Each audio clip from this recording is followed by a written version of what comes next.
1년의 외란. 그 상처가 채 아물기도 전에 다시 시작된 청나라와의 전쟁. 정묘년과 병자년 두 번의 호란은 결국 삼전도의 치욕으로 끝이 났습니다.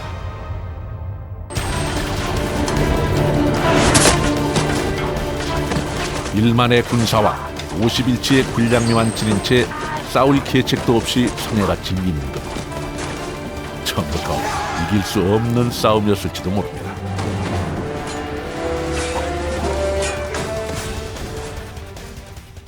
청태종이 이 조선 침략해서 그 인조가 삼전도에서 정말 무릎 꿇고 소위 3대 구두라고 하는 그 3번 절하고 또 9번 이마를 땅에다 찢는 그런 치욕.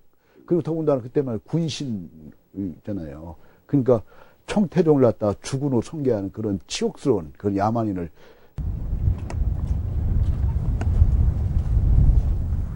치욕의 역사를 품은 남한산성엔 오래전의 그날처럼 겨울 찬바람이 불고 있습니다. 삶이 고통이 아니었던 때가 있었던가. 긴 전쟁 후 조선의 백성들은 묵묵히 제자리로 돌아가 삶을 이어갔을 겁니다.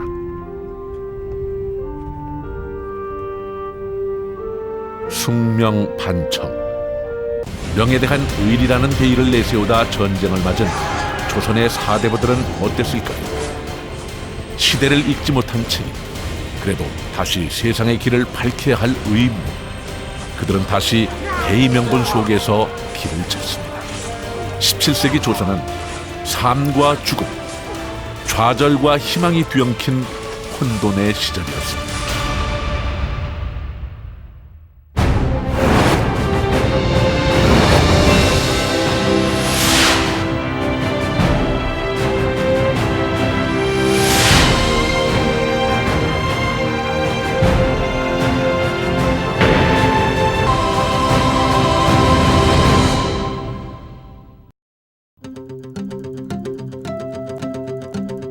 조선 500년. 단일 왕조로는 세계에서 유례를 찾기 힘들 만큼 오래 이어진 왕조였습니다. 그 비결이 무엇이었을까요?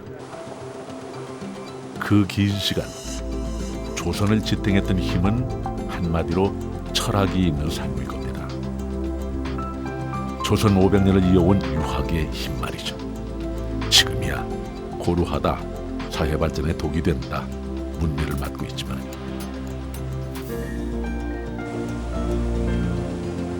하지만 법 대신 덕으로 국민을 포용하려 했던 명분이 있는 사회. 그건 바로 조선 유학인 성리학의 공이었습니다. 향교, 서원, 유학자의 고택까지 조선 유교 문화의 흔적들 여전히 우리 주변에 많이 남아 있습니다. 지난 가을부터 겨울을 지나 봄까지 우리는 충청 지역의 유교 문화 흔적들을 따라가면서 보냈습니다. 전란 후 조선의 유학자들은 예에서 답을 구했고 충청은 예학으로 조선을 다시 일으키려 했던 기호 유학의 본거지이기 때문이죠. 그저 계절 따라 경치가 바뀌는 관광지가 되어버린 곳들도 많았습니다.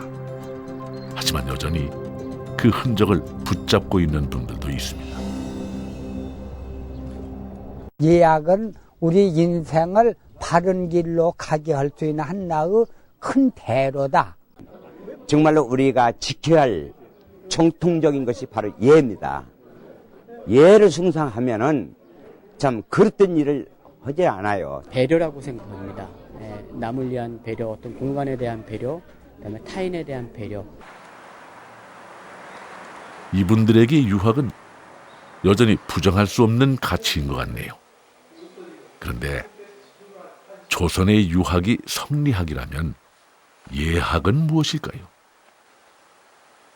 그 유학의 핵심은 이제 예에 있다고 봐요.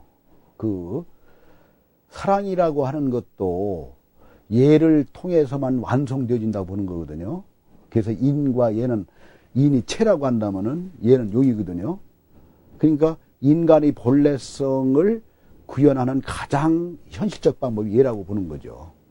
그러니까 얘가 다른 덕목보다 더 중요하다고 볼 수 있는 거죠. 그러니까 얘라고 하는 것이 사람이 사람답게 살아가는데 정말 필요한 그런 덕목이라고 생각하는 거죠.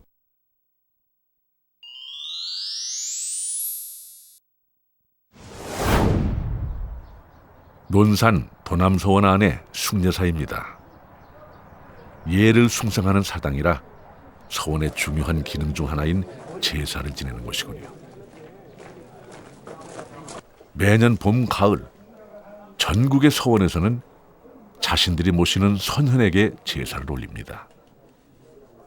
이곳 도남서원은 예학의 대가 사계 김장생을 추모하기 위해 세워졌습니다. 사계 김장생 외에도 그의 아들이면서 제자인 신독제 김집, 우암 송시열, 또 동충당 송준기를 함께 모시고 있습니다. 이제 제례가 시작되는군요. 도남서원에 모셔진 네 분의 유학자는 모두 성균관의 문묘 배향된 분들입니다. 말이 좀 어렵죠. 배움만 높은 게 아니라 배운 대로 행동했던 존경할 만한 분들을 공자를 모신 사당에 함께 모시는 걸 말합니다. 조선판 명예 전당쯤 되겠네요.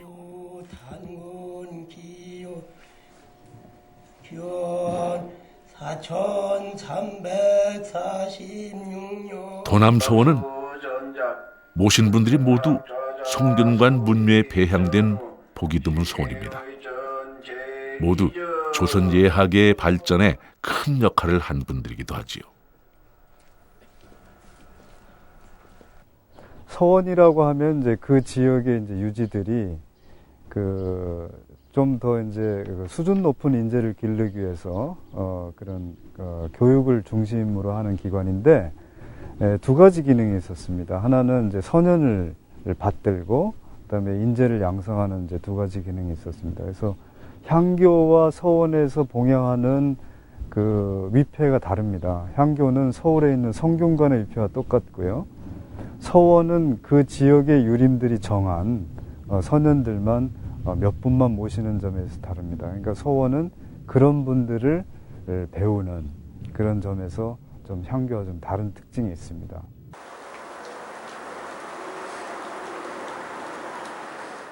인재 양성은 서원의 또 다른 중요 기능이었습니다. 나라에서 세운 향교가 점점 과거 준비 학원으로 변하면서 전국에 서원이 늘어나게 됩니다. 나라가 못하는 인재 양성을 위해 제야의 학자들이 나선 셈이죠. 유생들이 공부하던 응도당입니다.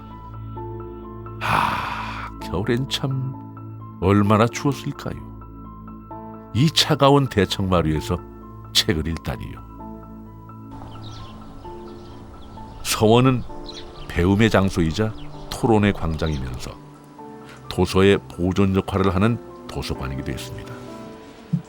당시 여러 서원들이 경쟁하듯 책을 출판하기도 했다는군요.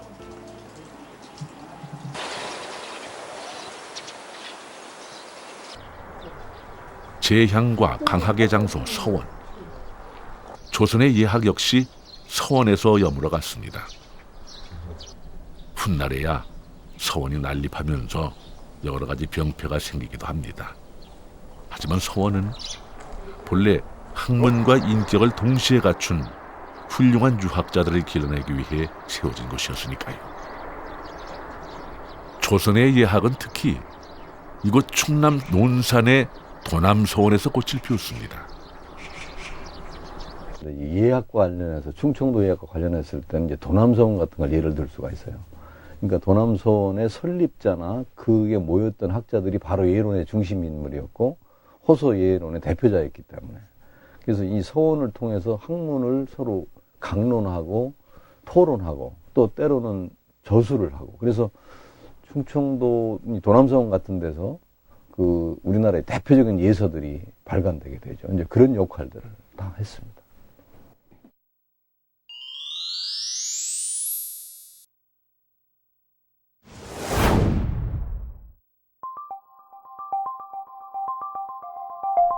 외란과 호란을 겪은 뒤 혼란해진 나라를 바로잡기 위한 유학자들의 고민. 그것은 성리학의 이상을 실현할 구체적 실천 방법인 예학을 낳습니다. 조선 예학의 집대성자 사계 김장생으로부터 시작이 됐지요. 이곳이 사계의 옛집입니다. 대궐의 일이건 사가의 일이건 예에 관한 일이라면 모두 김장생에게 물었고 그의 대답이 곧 예였답니다.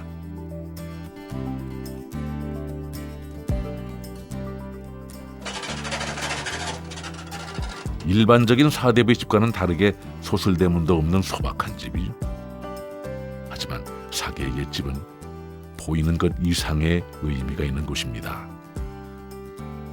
사계라는 큰 학자가 이곳에 자리를 잡으면서 훌륭한 제자들을 줄줄이 키워냈고 스승에서 제자로 학문이 이어지면서 조선의 예학이라는 학맥을 만들어냈으니 말입니다.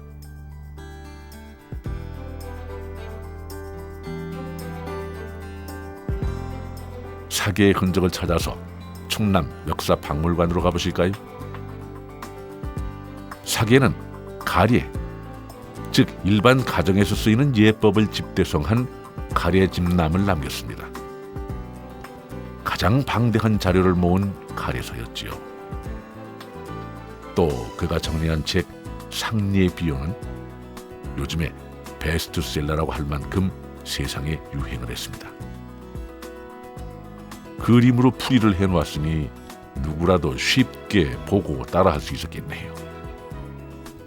제사 지내는 법부터 상 치르는 법같이 사소한 예법을 하나하나 정해놓은 것은 올바른 행동 규범을 정해야 질서가 잡힌다 생각했기 때문입니다.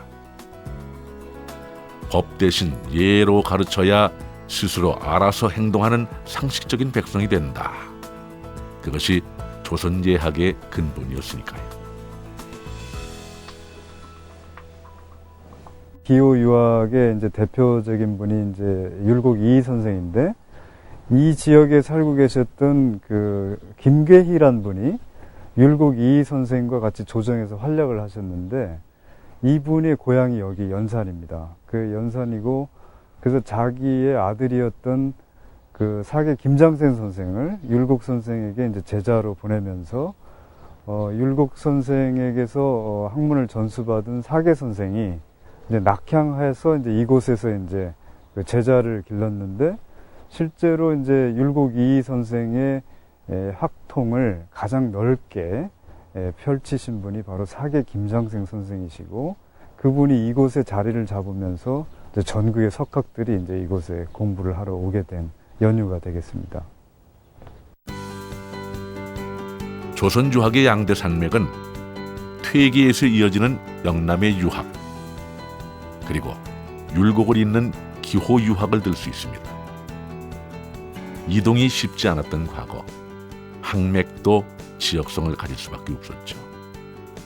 충청을 중심으로 하는 예학은 율곡에 그 뿌리를 두고 있습니다. 사계는 스승의 업적에 보태 예학이라는 진전을 이루죠.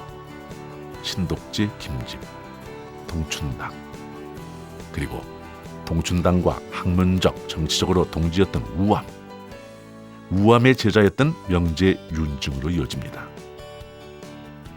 훗날 우암과 명제의 반목으로 결국 논과 소론으로 분열하게 되죠.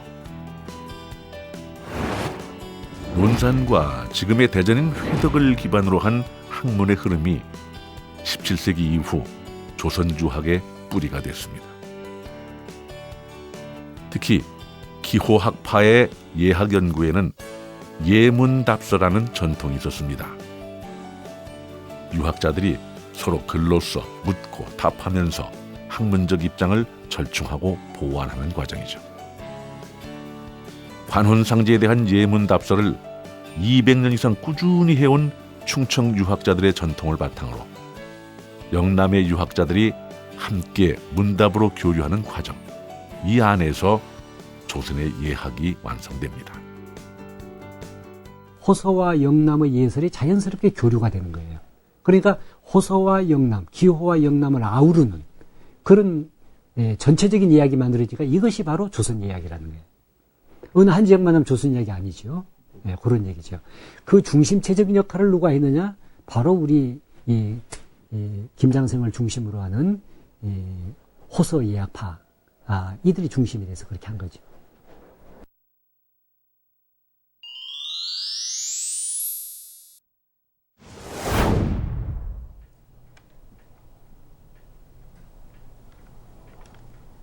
깊은 밤 윤증가의 고택에서 기제사가 올려지고 있습니다. 호서 3대 명문가로 꼽히는 파평윤 씨 가문의 제사상 구경 한번 해볼까요? 조기 옆에 놓인 건 새우젓인가요? 마른 김도 올라오고요. 저희 집은 아이고 참 가가래라 해서 제사 참결은 금물이죠.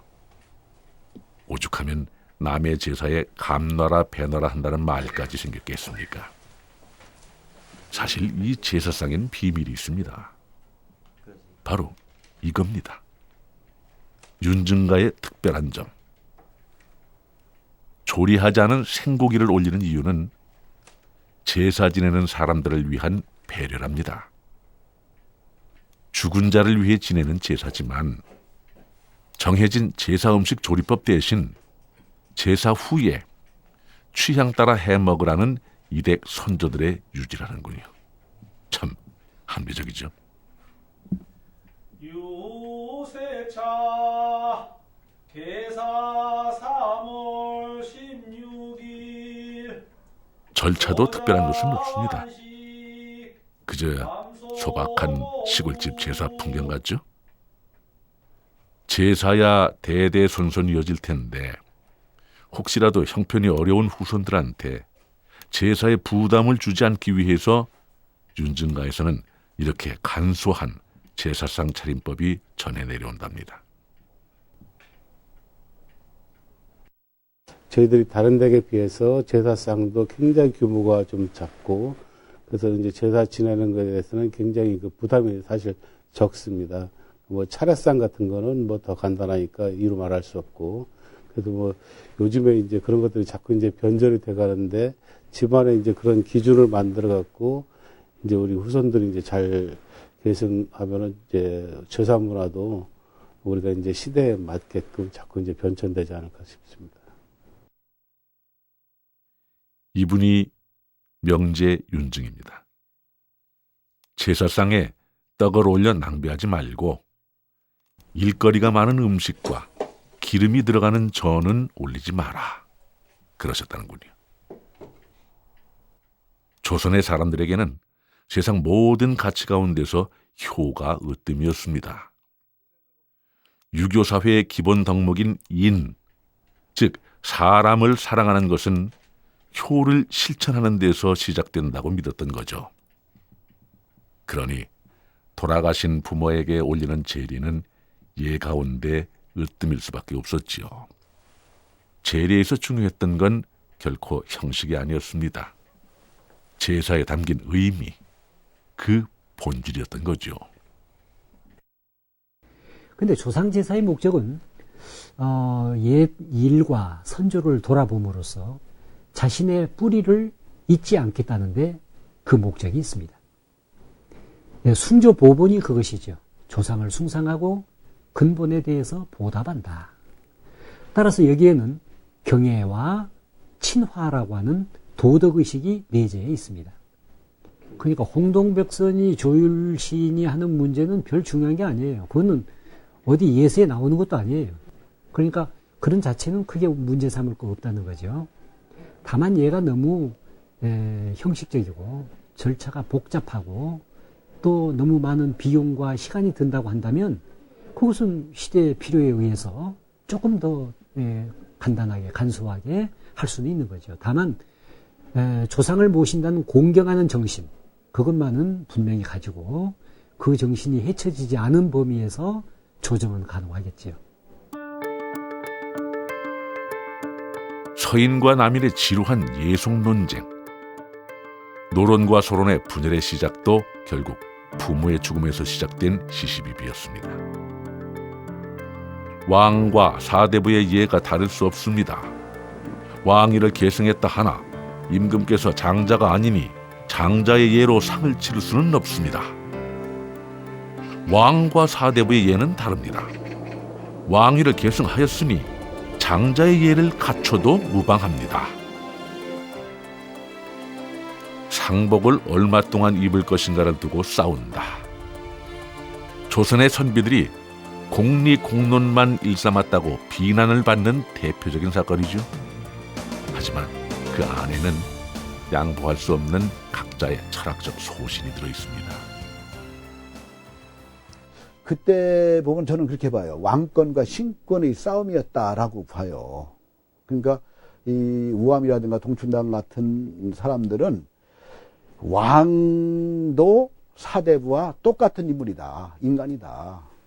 그러다 본다면 그 예를 적용시키는 것도 사대부 예나 왕의 예나 똑같이 적용시켜야 한다.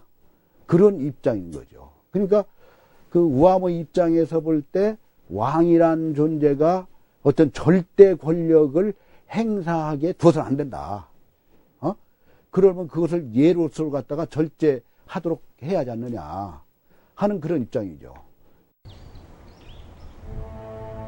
조선 왕조실록에 가장 많이 등장하는 이름 우암 송시연. 그에 대한 세상의 평가는 아직도 엇갈리고 있습니다. 타협할 줄 모르는 완고함으로 많은 사람과 불화했던 것도 사실입니다. 왕에게도 예외를 두지 않았으니 참 대쪽 같은 분입니다. 하지만 우암은 정치가이기 이전에 큰 사람의 학자이기도 했습니다. 우암이 쓴 송자대자는 우리나라에서 간행된 문집 가운데 가장 방대한 저서입니다. 학문이 깊은 만큼 학문적인 믿음을 버리고 쉽게 타협하기도 어려웠을까요? 주자 근본주의자. 우암을 한마디로 표현한다면 이 말이 가장 적절할 것 같습니다. 옳고 그름이 분명한 일이라면 반대파와 절대로 함께할 수 없다는 분명한 입장 역시 주자의 뜻을 따른 것이죠. 아침에 도를 들으면 저녁에 죽어도 여한이 없다는 꼿꼿함. 세상을 다스리는 바른 도리는 예외 없는 원칙을 세울 때만 가능하다는 믿음. 그것은 질서가 무너진 혼돈의 시대를 살았던 학자에게는 버릴 수 없는 신념 아니었을까요? 위태로운 사회일수록 관용의 범위는 줄어들 수밖에 없으니 말입니다. 이른바 성현의 나라를 지향하는 유학자의 입장에서 흔히 하는 말로 경제 부흥이 먼저일 것인가, 아니면은 올바른 가치 지향, 인간다운 삶을 살 수 있는 금수와는 다른, 야만과는 다른 그런 인간다운 삶을 지향하는 그쪽에 중점을 둘 것인가라고 하는 것은 물론 두 가지가 다 병행이 되어야 되겠지만은 어느 한쪽을 선택한다면 어떻게 될 것인가라고 하는 부분에 있어서 우암은 민생의 측면을 외면한 것은 아니지만 인륜의 측면 아니면은 도리의 측면을 훨씬 더 강조하게 되었던 것입니다. 겨울 칼바람 같았던 우암. 결국 현종의 장례 문제로 탄핵을 받아 이곳 화양동 계곡에 용둔합니다. 시대와의 불화를 자연 속에서 달래려고 했을까요? 바위의 집에서 암중모색을 꿈꿨을까요? 풍운의 삶인 것만은 분명해 보입니다.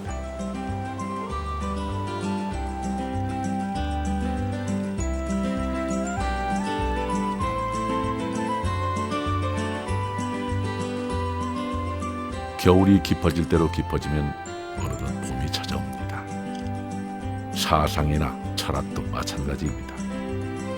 같은 뿌리에서 나왔어도 시간이 지나면서 자연스럽게 새로운 갈래가 생기죠. 우암의 제자였지만 우암과는 다른 길을 갔던 명제의 고택을 찾아왔습니다. 조선 성리학의 정통을 잇는 가문의 자손이었고 우암에 뛰어난 제자였던 명제. 하지만 그는 벼슬길에 나선 적이 없습니다. 제야 정치인이라고 할 수 있겠죠. 그러니 찾아오는 사람만은 바깥 주인에 맞춰서 사랑채가 2군데가 됐지만 이 집은 전체적으로 참 소박합니다. 쓸데없이 권위적이지 않은 것이 편안함이 느껴지기도 하고요. 욕심을 낸 것이 있다면 자연의 풍경을 집 안으로 들인 것 정도라고나 할까요? 우리의 옛 건축은 원래 자연과 함께 계획되고 자연을 뺀 집은 의미가 없는 법이지 않습니까?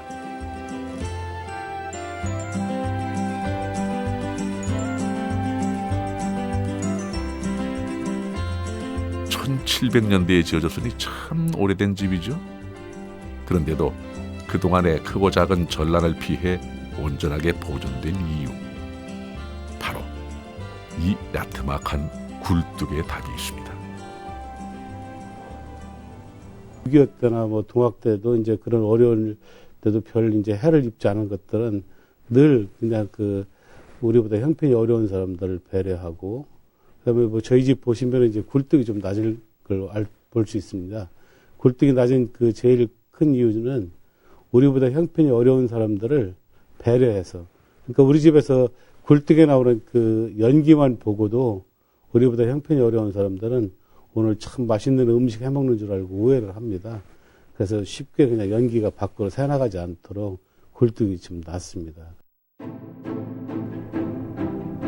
집의 외관보다 그 안에 깃든 정신이 더 멋진 집이군요.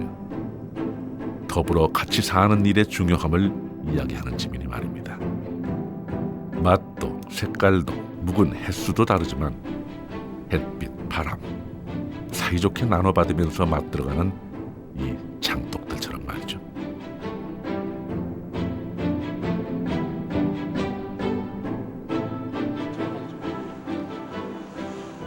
명제가 직접 세운 노광소원입니다. 그런데 노광소원은 좀 튀는 서원이었습니다. 남다른 원칙 때문이었죠. 조선의 서원들은 모두 각각의 운영 방침이 있었는데요. 노광소원은 신분을 가리지 않고 폭넓게 인재를 구해 가르친다는 교육 방침을 가진 곳이었습니다.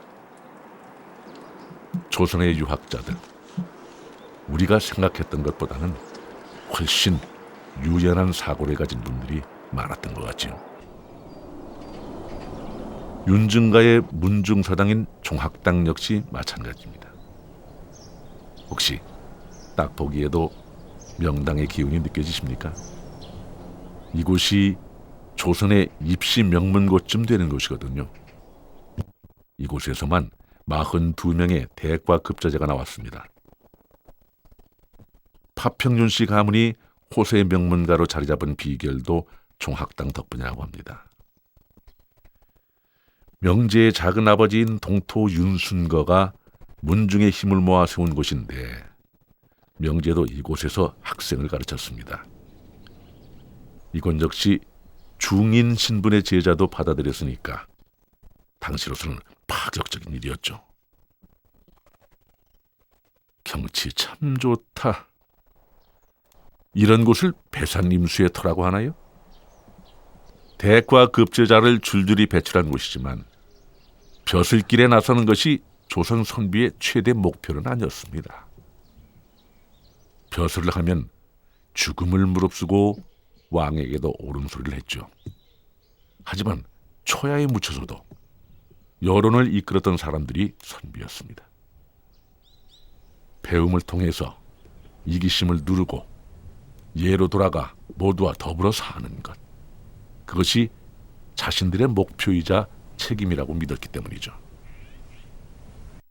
그 본질을 좀 알았으면 좋겠다. 그래, 그 정신이 굉장히 현대에도 맞고 필요하면 왕한테도 상소 올려가지고 자기 주장하다가 유배도 가고, 그런데 또 이 시골에 돌아오면 노블리스 오브레제 같은, 그리고 많은 수많은 저술과 문학 작품을 남기잖아요.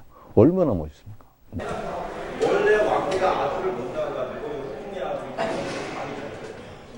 조선의 선비들과 다를 바 없이 하루 대부분을 책상에 앉아 보내는 게 요즘 학생들인데 요즘 우리 학생들의 생각이 궁금합니다. 어디 고등학교 교실로 한번 가볼까요? 저기 조는 학생도 보이네요. 좋은 세상을 만들기 위해 배우고 배우면 실천해야 한다고 믿었던 조선의 선비들. 요즘 학생들에게는 그 가치가 어떻게 받아들여지고 있을까요? 정복해버리고 청제국으로 발전하죠.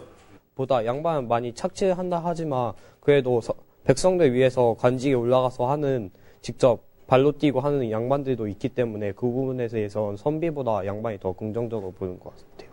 학교에서나 교과에서 소개해주는 책에 양반에 대한 이런 소설이나 뭐 글이나 이런 것의 대부분이 거의 다 양반을 부정적으로 평가하고 있는 게 학생들에게 많은 영향을 미치고 있지 않나 싶고요. 선비가 양반이란 거대한 범주 아래 포괄된다고 생각하거든요.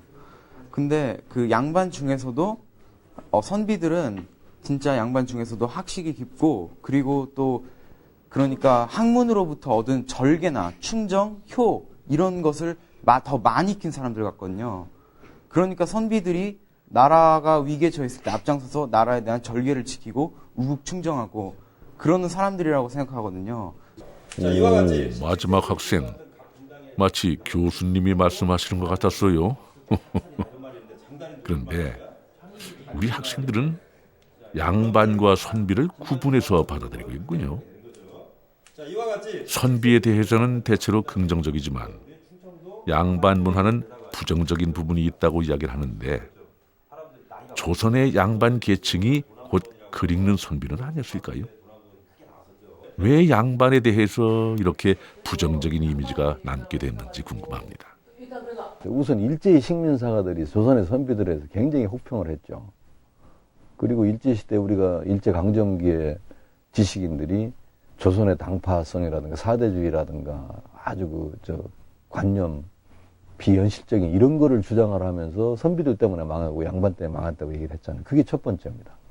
그 다음에 두 번째는 서양 문화가 들어오면서 20세기 문화가 들어오면서 근대 자본주의 시민사회 들어오면서 양반으로 대변되는 동양사의 정체성이라든가 전근대성을 얘기했잖아요. 거기에 우리가 세뇌된 거죠. 17세기를 이끌어간 조선의 대표적인 양반 문화에 대한 학생들 생각을 듣고 보니 그들이 일생을 걸었던 학문, 유학에 대한 생각은 어떤지도 궁금해집니다. 유학 따지다 보면 자기 생각을 자유롭게 표현 못하고 그 사회 세계에 갇혀 있어야 된다니까 자기 생각을 중심적으로 표현 못하니까 그만큼 이제 사람만의 자신의 특유한 생각이 한계돼 있다고 생각해요. 꼭 뭐랄까 법에는 나와 있지 않지만 꼭 지켜야만 하는 그런 규칙 같은 것 같아요. 얘는 위와 아래의 선을 확실하게 그어주는 하나의 매개체인 것 같아요. 그렇게 함으로써 사회가 좀 더 원활하게 돌아갈 수 있도록 해주는. 우리가 전통 예절이라 알고 있는 많은 것들은 17세기 예학을 통해 정리된 것들입니다. 현재 우리들의 뿌리가 조선 후기에 다 있는 것이죠. 하지만 근본이 되는 철학은 사라지고 형식만 남는 동안 유학에 대한 우리의 오해도 깊어진 건 아닐까요?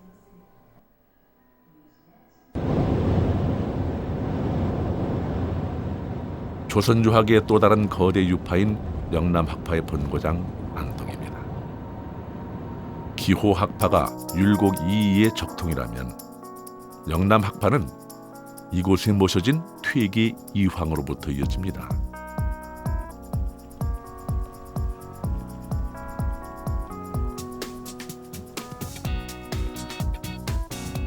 서원 가운데는 서당이 발전해서 서원으로 변한 곳들이 있는데 이곳 도산서원이 그렇습니다.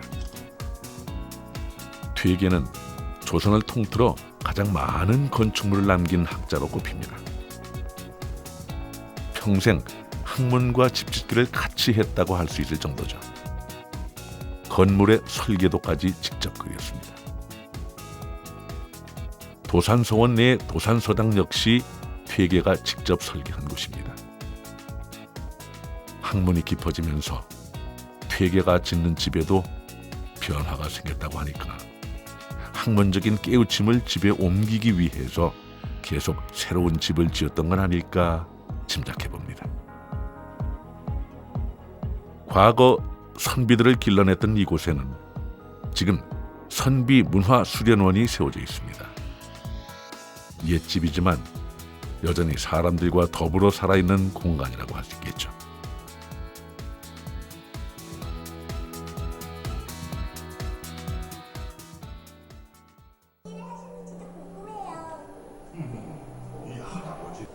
늘 동아시아 유교 문화의 중심 역할을 해왔습니다. 한국 정신문화의 수도라고 자부하는 안동.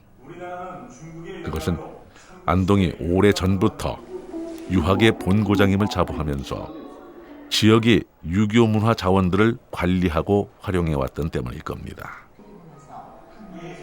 국내에서 유일한 이곳, 국학진흥원 역시 그런 일을 하는 곳입니다.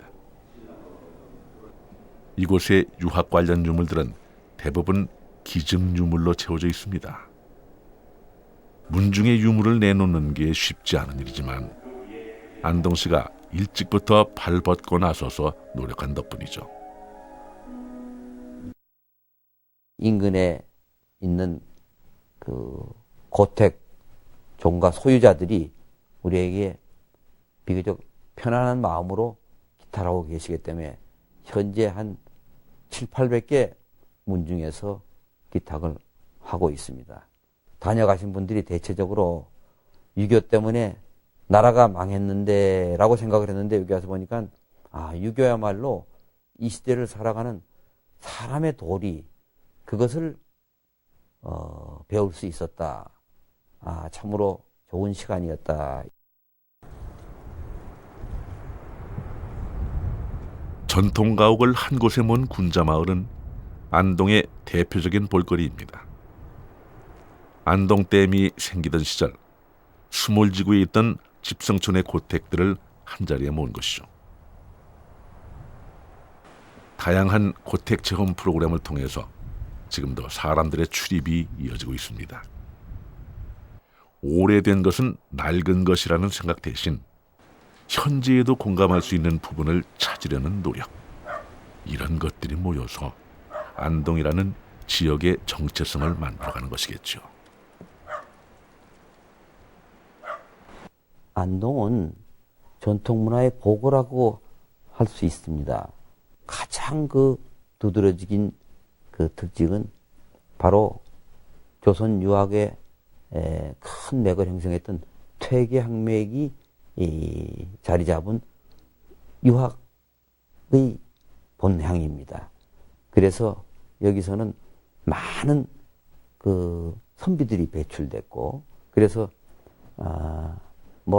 글도 많고 문집도 많고 대가급제자도 많이 나왔습니다만, 바로 안동이 정신문화 수도라고 하는 것은 과거에 안동을 살아갔던 그분들이 바로 그런 빛나는 정신적인 삶을 살았기 때문이 아닌가 생각됩니다.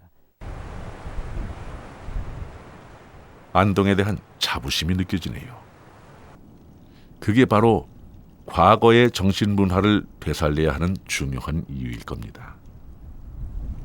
스스로의 정체성 찾기야말로 현재 우리를 지탱해줄 가장 든든한 뿌리를 세우는 일이니까요.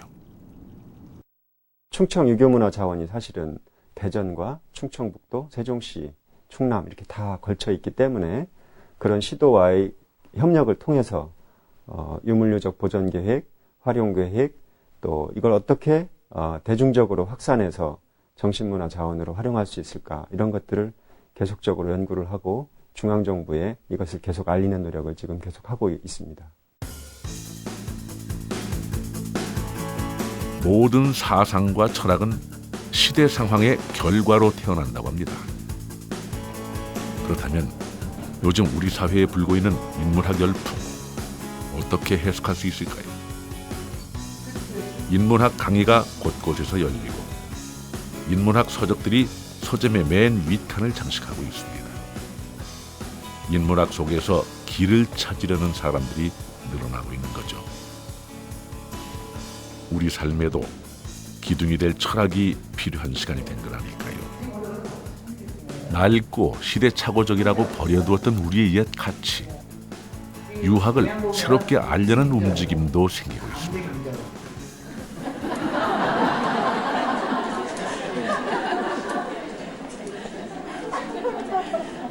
강의하는 분이나 듣는 분이나 모두 무척 즐거워 보이네요. 거추장스러운 형식, 손에 잡히지 않는 가치들은 버리고 눈에 보이는 것만 쫓아서 달려오는 동안 우리 삶을 지탱해줄 철학을 잃어버린 것도 사실입니다. 저번 달에는 그 이대라는 북카페에서 했었고요. 대흥동에 있는. 그리고 이번 달에는 17세기 혼란의 시기, 예학에서 새로운 길을 모색하려고 했던 조선의 유학자들처럼 지금 우리들도 새로운 삶의 길을 목말라 하고 있는 것이겠죠. 이분들이 강의 속에서 얻으려고 하는 게 뭔지 궁금한데요. 이 강좌엔 어떻게 참여하게 되셨나요? 인문 고전을 읽는 게 자기 개발에 궁극적인 깨달음을 얻을 수 있다는 식으로 많은 분들이 말씀을 하시더라고요. 자기 개발은 단답형의 어떤 의미를 던져준다 하면 인문 고전은 스스로 깨달을 수 있고 생각하게 하고 그 속에서 감동을 얻을 수 있다고 해서 인문학에 관심을 갖고 참여하게 됐습니다. 네, 우리 가치를 어디서 찾을 수 있을까를 고민하게 되는데요. 그걸 생각하다 보면은 수천 년 동안 지속되어 불변의 가치가 무엇인가 그걸 생각했을 때 인문고전에서 그 해답을 찾을 수 있다는 생각이 있어서 이런 인문학 특강을 생각하게 됐습니다.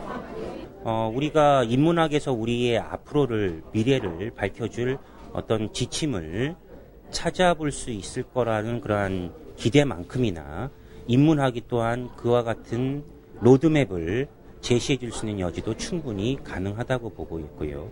그 텍스트들로 우리가 알고 있는 고전들에 대한 재음미 같은 것이 상당히 중요하다고 하겠죠. 명분에 사로잡혀 붕당 정치로 조선이 병들고 망국에 이르렀다고 말합니다. 하지만 조선 선비의 삶은 결국 대의 명분을 지키기 위한 것이었고 명분을 잃는 것은 곧 죽음을 의미했죠. 그 명분에 매달렸기 때문에 그들은 끊임없이 사람이 사람답게 사는 길을 찾고자 했습니다. 수백 년 우리 정신문화의 근간이었던 유학. 시간이 흐르면서 오해와 왜곡 속에 버려야 할 낡은 가치가 되었습니다. 하지만 겨울에 언강을 건너는 것과 같이 망설이고 사방의 이웃을 두려워하듯 몸을 삼갔던 조선의 선비들이 붙잡았던 단 하나의 목표. 그것은 지금 우리에게도 여전히 필요한 가치일 겁니다. 생존과 성장 내지는 기존의 아픔 또는 붕괴된 모든 것들의 재건설과 같은 그런 가치 속에서 살았죠. 지난 60년 그렇게 살았습니다. 이런 세계에서는 사실은 수단적인 가치보다는 목적의 가치가 훨씬 더 중시됩니다. 목적이 이루어지면 수단을 정당화해주는 현상이 벌어지게 되는 것이죠. 자, 그러면은 이제 우리는 어른들은 어쩔 수 없이 성장의 배름 시대에 살았고 거기에 익숙한데 그걸 포기할 수 없다 한다 하더라도 지금의 젊은 세대에 이게 실질적으로 안정 내지는 디클라인 되는 그렇게 쇠퇴하는 그런 사회 속에 살고 있는 사람은 이 시대에 맞는 패러다임을 찾아서 거기에 맞는 아름다운 삶을 유지해 가기 위한 노력을 해야 된다고 보는 것이죠.